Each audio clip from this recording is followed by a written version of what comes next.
तो students, current affair series 2021 को start करते हैं और आज के जो करंट अफेयर के क्वेश्चंस हैं उनको डिस्कस करते हैं। स्टूडेंट, आज का पहला क्वेश्चन है, American independence day is observed on. Student, first question में पूछा गया है कि अमेरिकन इंडिपेंडेंस डे कब सेलिब्रेट किया जाता है। स्टूडेंट, इसका आंसर होगा 4 जुलाई। 4 जुलाई को अमेरिकन इंडिपेंडेंस डे सेलिब्रेट किया जाता है। स्टूडेंट, 4 जुलाई को ही जो अमेरिका है, जो यूनाइटेड स्टेट्स ऑफ अमेरिका है, उसकी स्टार्टिंग में उसमें 13 अमेरिकन कॉलोनीज़ थी जो कि ब्रिटिश कॉलोनियल रूल से 4 जुलाई को इंडिपेंडेंट हुई थी। और इस ईयर 2021 में जो यूएसए है वो अपनी फ्रीडम की 245th एनिवर्सरी सेलिब्रेट करेगा। स्टूडेंट, इसके बाद नेक्स्ट क्वेश्चन है, Nipun Bharat scheme is related to. जो निपुण भारत स्कीम है वो किससे रिलेटेड है। स्टूडेंट, इसका आंसर है Nipun Bharat scheme ministry of education से रिलेटेड है और श्री रमेश पोखरियाल निशंक जो कि मिनिस्टर ऑफ एजुकेशन हैं उनके द्वारा ही इस निपुण भारत स्कीम को लॉन्च किया जाएगा। स्टूडेंट, जो इसको लॉन्च किया जाना है वो आज ही इसको लॉन्च किया जाना है। स्टूडेंट, ये जो निपुण भारत स्कीम है ये इंडिया का जो national mission on foundational literacy and numeracy है उसका ही एक पार्ट है निपुण भारत स्कीम। स्टूडेंट, जो ये निपुण है यहाँ पर इसकी फुल फॉर्म भी एग्जामिनेशन में पूछी जा सकती है कि निपुण का मीन्स है the national initiative for proficiency in reading with understanding and numeracy. Student, ये जो निपुण स्कीम है बेसिकली इसमें जो मिनिस्ट्री ऑफ एजुकेशन है, जो रमेश पोखरियाल निशंक हैं उनके द्वारा कहा गया है कि इसमें जो क्लास 3rd के जो स्टूडेंट हैं उनकी जो रीडिंग कैपेसिटी है, जो न्यूमरेसी को आइडेंटिफाई करने की जो उनकी कैपेसिटी है उसको इंक्रीज़ किया जाएगा और नेक्स्ट 5 इयर्स तक इस चीज़ का डेटा कलेक्ट किया जाएगा कि जो भी 3rd क्लास के जो स्टूडेंट हैं उनकी न्यूमरेसी और उनकी जो स्टडी में जो प्रोफिशिएंसी है सब्जेक्ट को समझने की, अंडरस्टैंड करने की, वो अच्छी हो। इस चीज़ को इम्प्रूव करने के लिए ही ये निपुण भारत स्कीम लाई गई है। और स्टूडेंट, ये जो निपुण भारत स्कीम है इसको अब 2027 के लिए इसको बढ़ा दिया गया है। स्टूडेंट, इसके साथ ही ये जो समग्र शिक्षा अभियान है उसका ही पार्ट इसको बताया जा रहा है। स्टूडेंट, जैसा कि हमने कहा कि जो समग्र शिक्षा अभियान है वो भी national mission on foundational literacy and numeracy का पार्ट है। और स्टूडेंट, जो समग्र शिक्षा अभियान है इस बार कहा गया है कि जो इसके लिए समग्र शिक्षा के लिए जो बजट आया है 2021 का, इसमें 20% डिक्रीमेंट कर दिया गया है। तो स्टूडेंट, ये इससे रिलेटेड न्यूज़ थी। इसके बाद नेक्स्ट क्वेश्चन को स्टडी करते हैं। 194 crocodiles have been relocated from which lake near the statue of unity in Narmada district Gujarat.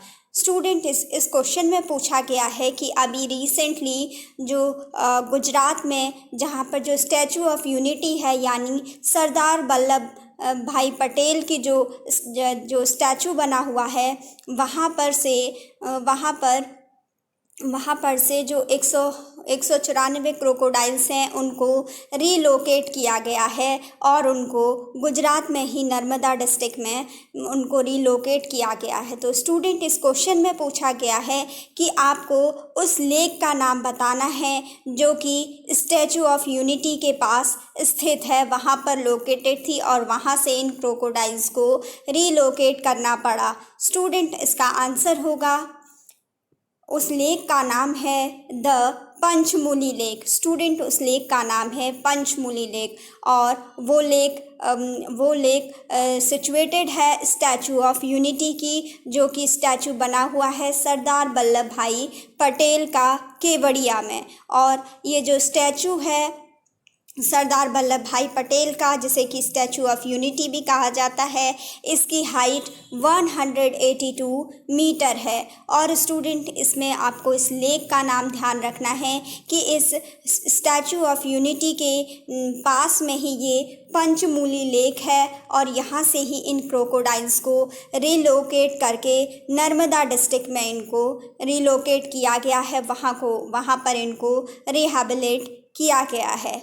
Student इसके बाद नेक्स्ट क्वेश्चन है, which country is certified malaria free by WHO।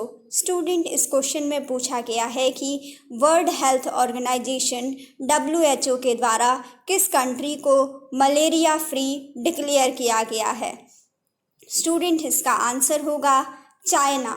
जो चाइना है उसको वर्ल्ड हेल्थ ऑर्गेनाइजेशन के द्वारा मलेरिया फ्री डिक्लेयर कर दिया गया है, और उसको सर्टिफाइड कर दिया गया है वर्ल्ड हेल्थ ऑर्गेनाइजेशन के द्वारा।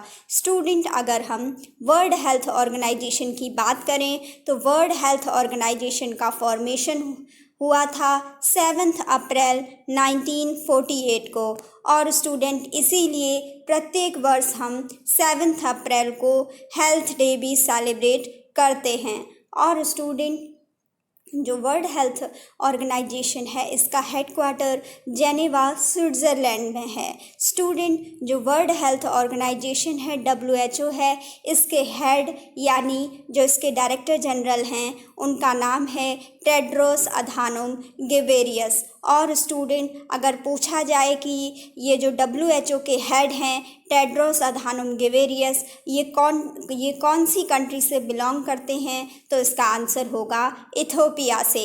ये कहाँ से ही बिलोंग करते हैं, Tedros Adhanom Ghebreyesus Ethiopia country से बिलोंग करते हैं। क्योंकि स्टूडेंट पिछले अभी 1-2 साल पहले UPPCS के प्रीलिम्स में जो IMF की जो हेड हैं क्रिस्टियाना जॉर्जिवा, उनके बारे में पूछा गया था कि वो कौन सी कंट्री से बिलोंग करती हैं। तो ऐसे ही जो WHO के जो हेड है इनके बारे में भी पूछा जा सकता है कि ये कौन सी कंट्री से बिलोंग करते हैं। तो जो टेड्रोस अधानोम घेब्रेयेसस हैं ये WHO के हेड हैं और ये इथोपिया से बिलोंग करते हैं। स्टूडेंट इसके बाद नेक्स्ट क्वेश्चन है, new jumping spider species named after 2611 martyr Tukaram Omble discovered from. Student इस क्वेश्चन में पूछा गया है कि हाल ही में एक क्या है जंपिंग स्पाइडर स्पीसीज़ पाई गई हैं और उनको डिस्कवर किया गया है साइंटिस्ट के द्वारा, और पूछा गया है कि उनको कहाँ से डिस्कवर किया गया है। और उनमें से जो एक स्पीसीज़ है स्पाइडर की जो कि जंपिंग स्पाइडर है, उसका नाम जो 26/11 के जो टेरर अटैक हुए थे उसमें जो शहीद थे यानी जो इंस्पेक्टर थे, सब इंस्पेक्टर थे उस टाइम पर, तुकाराम ओम्बले, उनके नाम पर इस जंपिंग स्पाइडर स्पीसीज़ का नाम रखा गया है। तो स्टूडेंट ये पूछा गया है क्वेश्चन में कि ये जो न्यू जंपिंग स्पाइडर स्पीसीज़ की बात कर रहे हैं ये साइंटिस्ट के द्वारा किस प्लेस पर डिस्कवर की गई थी। तो स्टूडेंट इसका आंसर होगा कि इसको डिस्कवर किया गया था थाने कल्याण रीजन, महाराष्ट्र, इंडिया में। स्टूडेंट जो साइंटिस्ट हैं उनके द्वारा two new species of jumping spider को डिस्कवर किया गया था। जंपिंग स्पाइडर्स की 2 नई स्पीसीज़ को थाने कल्याण रीजन, महाराष्ट्र से इनको डिस्कवर किया गया था, जिसमें से जो एक जंपिंग स्पाइडर स्पीसीज़ है उस स्पीसीज़ का नाम ब्रेव पुलिस कांस्टेबल जो बहादुर पुलिस कांस्टेबल असिस्टेंट जो ASI थे, assistant sub inspector Tukaram Omble, उनके नाम पर एक स्पाइडर जो एक जंपिंग स्पाइडर स्पीसीज़ है उसका नाम इनके नाम पर रख दिया गया। स्टूडेंट ये जो एएसआई हैं, यानी जो क्या हैं पुलिस कांस्टेबल हैं, तुकाराम ओमले, इन्होंने क्या किया था, टेररिस्ट कसाब को ज़िंदा पकड़ा था और इनको क्या थी 23 बुलेट्स इनको लग गई थी उस टाइम पे, और ये उसमें इनकी डेथ भी हो गई थी। Tukaram Omble who lost his life in the 26/11 terror attack. Student, जब 26/11 का जो टेरर अटैक हुआ था उस टाइम पर ये जो तुकाराम ओमले हैं इन्होंने अपनी लाइफ को खो दिया था, यानी इनकी डेथ हो गई थी, लेकिन उन्होंने तब भी जो टेररिस्ट था कसाब उसको ज़िंदा पकड़ लिया था। तो स्टूडेंट, इनको ही याद करते हुए, इनकी रिमेम्बरेंस में ही महाराष्ट्र के जो साइंटिस्ट थे उन्होंने इसको डिस्कवर किया महाराष्ट्र के थाने कल्याण रीजन से। और यहाँ पर क्या पाई गई, यहाँ पर 2 जंपिंग स्पाइडर स्पीसीज़ पाई गई, जिसमें से एक का नाम ये जो तुकाराम ओमले हैं इनके नाम पर रख दिया गया। स्टूडेंट, इसके बाद नेक्स्ट क्वेश्चन है, विच बैंक लॉन्चेस सलाम दिल से इनिशिएटिव। स्टूडेंट, इसमें पूछा गया है कि अभी रिसेंटली कौन से बैंक के द्वारा सलाम दिल से इनिशिएटिव को स्टार्ट किया गया है। स्टूडेंट, जो HDFC बैंक है उसके द्वारा डॉक्टर्स को इस कोरोना के टाइम पर उनके एफ़र्ट्स को देखते हुए, उनके योगदान को देखते हुए, उनके लिए ग्रैटिट्यूड को शो करने के लिए, ग्रैटिट्यूड को प्रकट करने के लिए उन्होंने, जो HDFC बैंक है उसने सलाम दिल से स्कीम को, जो ये इनिशिएटिव है इसको लॉन्च किया है, जिससे कि जो हमारे डॉक्टर्स हैं इस पैंडमिक के टाइम पर उनके प्रयासों को देखते हुए और इनको इनकरेज करते हुए और इनके प्रति अपना ग्रैटिट्यूड शो करने के लिए ये HDFC बैंक के द्वारा एक इनिशिएटिव स्टार्ट किया गया है, सलाम दिल से इनिशिएटिव। स्टूडेंट, अगर हम HDFC की बात करें तो जो HDFC बैंक है इसका हेडक्वार्टर है मुंबई महाराष्ट्र में। और स्टूडेंट, HDFC बैंक का जो फाउंडेशन हुआ था, जो इसकी स्टार्टिंग हुई थी वो हुई थी अगस्त 1994 में। और HDFC बैंक के CEO हैं, चीफ एग्जीक्यूटिव ऑफिसर हैं शशिधर जगदीशन। स्टूडेंट, जो HDFC बैंक है इसकी टैगलाइन है वी अंडरस्टैंड योर वर्ड। कई बार एग्जाम्स में बैंक के CEO या फिर इनकी टैगलाइंस भी पूछ ली जाती हैं। तो स्टूडेंट, HDFC बैंक के CEO कौन हैं? शशिधर जगदीशन। और HDFC बैंक की टैगलाइन है we understand your world. Student, इसके बाद नेक्स्ट क्वेश्चन है, Bagram airbase is located in which country. Student, इसमें पूछा गया है कि बगराम एयरबेस कहाँ पर है, कौन सी कंट्री में है। स्टूडेंट, इसका आंसर होगा कि बगराम एयरबेस अफ़गानिस्तान में लोकेटेड है। स्टूडेंट, बगराम जो एयरबेस है जिसे कि बगराम एयरफील्ड भी कहा जाता है, स्टूडेंट ये अफ़गानिस्तान में US मिलिट्री का सबसे लार्जेस्ट मिलिट्री बेस है। और स्टूडेंट, यहाँ पर जो बगराम एयर बेस है इसको US की एयरफोर्स के द्वारा यहाँ पर इसको स्टाफ किया जाता है। और जो बगराम एयर बेस है ये एक सिंगल रनवे है जो कि हैंडल कर सकता है लार्ज मिलिट्री एयरक्राफ्ट्स को। स्टूडेंट, बेसिकली ये जो बगराम एयर बेस है ये अफ़गानिस्तान कंट्री में लोकेटेड है। जैसा कि स्टूडेंट, जब तालिबान और अफ़गानिस्तान में जब तालिबान के द्वारा बहुत सारे अटैक किए जा रहे थे तो US की मिलिट्री ने हेल्प प्रोवाइड करते हुए जो US है USA से काफ़ी अपनी मिलिट्री को भेजा था अफ़गानिस्तान में। और अफ़गानिस्तान में तालिबान के टेरर अटैक से अफ़गानिस्तान को बचाने के लिए, वहाँ के लोगों को सेफ रखने के लिए USA ने अपनी मिलिट्री भेजी और अफ़गानिस्तान में अलग अलग जगह पर इसके लिए मिलिट्री बेस बनाए गए थे। तो स्टूडेंट, उसमें से जो बगराम एयर बेस है वो US मिलिट्री का सबसे बड़ा बेस था, सबसे बड़ा वहाँ पर एयर बेस था जिसमें कि यूएसए एयरफोर्स अपना काम करती थी। और स्टूडेंट ये जो बगराम एयर बेस है ये लार्ज मिलिट्री एयरक्राफ्ट्स को भी हैंडल कर सकता है, उस चीज़ के लिए भी ये कैपेबल है। स्टूडेंट इसके बाद नेक्स्ट क्वेश्चन है, Indian navy's hydrographic survey ship INS Sarvekshak successfully completed survey action in which place. Student इसमें पूछा गया है कि जो इंडियन नेवी का जो एक सर्वे शिप है, हाइड्रोग्राफिक सर्वे शिप है INS सर्वेक्षक, उसने अपना सर्वे एक्शन कंप्लीट किया है सक्सेसफुली। तो स्टूडेंट क्वेश्चन में पूछा गया है कि उसने अपना सर्वे एक्शन कौन से प्लेस पर सक्सेसफुली कंप्लीट किया है। स्टूडेंट इसका आंसर होगा कि जो इल फेटेड MV एक्सप्रेस पर्ल, जो कि एक सिंगापुर का एक शिप है, वहाँ पर जो श्रीलंका है, श्रीलंका के कोलंबो हार्बर पर पहुँचने से पहले ही वहाँ पर इस शिप में क्या हुआ था, एसिड लीक हो गया था और वहाँ पर आग लग गई थी। तो स्टूडेंट तब जो श्रीलंका है वो इंडियन ओशियन में लोकेटेड है। तो जब उनके द्वारा रिक्वेस्ट की गई श्रीलंका के द्वारा, तो इंडिया से INS सर्वेक्षक को वहाँ पर भेजा गया और इसको सक्सेसफुली जो इसके ऊपर जो भी इसकी सर्वेक्षण की जो भी इसकी सर्वे थी, जो सर्वे डाटा था, वो इन्होंने इसके बाद श्रीलंकन अथॉरिटीज़ को उसको हैंड ओवर कर दिया।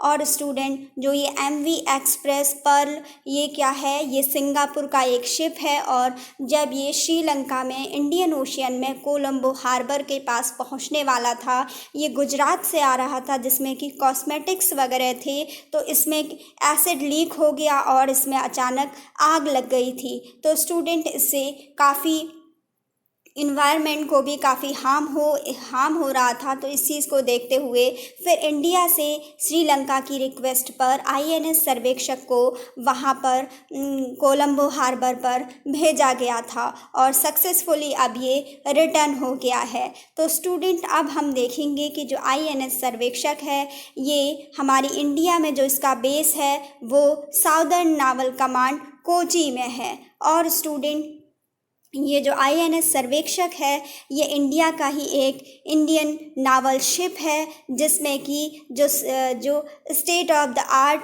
सर्वे इक्विपमेंट है, इसमें डीप सी मल्टी बीम लगी हुई है, इसमें इको साउंडर सिस्टम है, साइड स्कैन सोनार इसमें लगा हुआ है, साउंड वेलोसिटी प्रोफाइलर्स हैं और इसमें fully automated digital surveying system है और इसमें प्रोसेसिंग सिस्टम भी इंक्लूड है।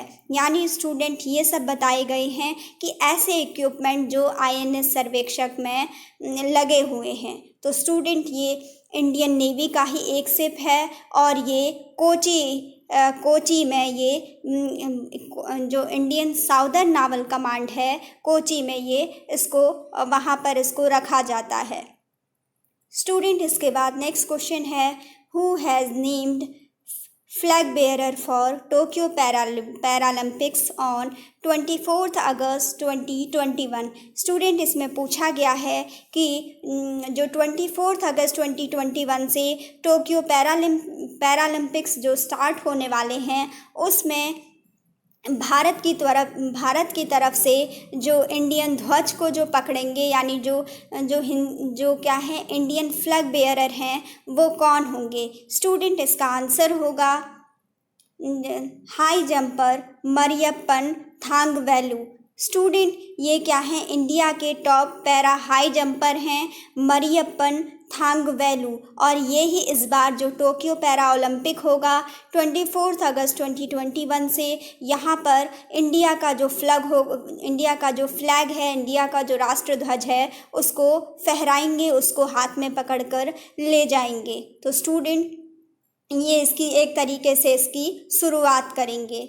स्टूडेंट इसके बाद ये बताया गया है कि जो ये हाई जंपर हैं, ये जो पैरा हाई जंपर हैं मरियप्पन थांगवेलु, इनके बारे में पूछा जा सकता है कि ये कौन से डिस्ट्रिक्ट से या फिर ये कौन से स्टेट से बिलोंग करते हैं। तो स्टूडेंट ये जो मरियप्पन थांगवेलु हैं जो कि हाई जंपर हैं, पैरा हाई जंपर हैं और ये तमिलनाडु के सालेम डिस्ट्रिक्ट से बिलोंग करते हैं। स्टूडेंट इसके बाद जो इस बार का जो टोक्यो ओलंपिक्स जो हो रहे हैं हमारे, तो उसमें जो टोक्यो ओलंपिक हैं इसका जो मैस्कॉट है वो है मिराई तोबा और सोमाइटी इसके मॉस्कोट हैं, इसको ध्यान रखिएगा।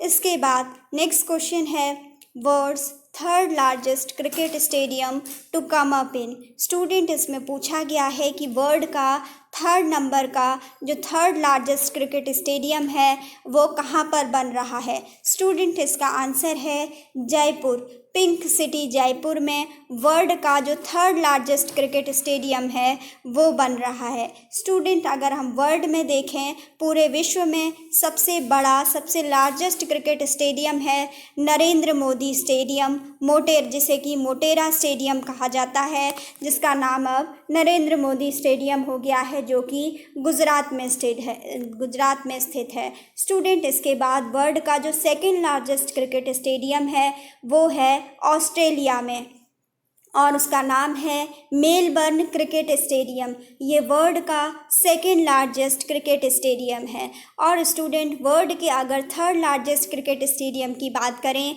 तो वो यही है जो कि अब जयपुर में बन रहा है।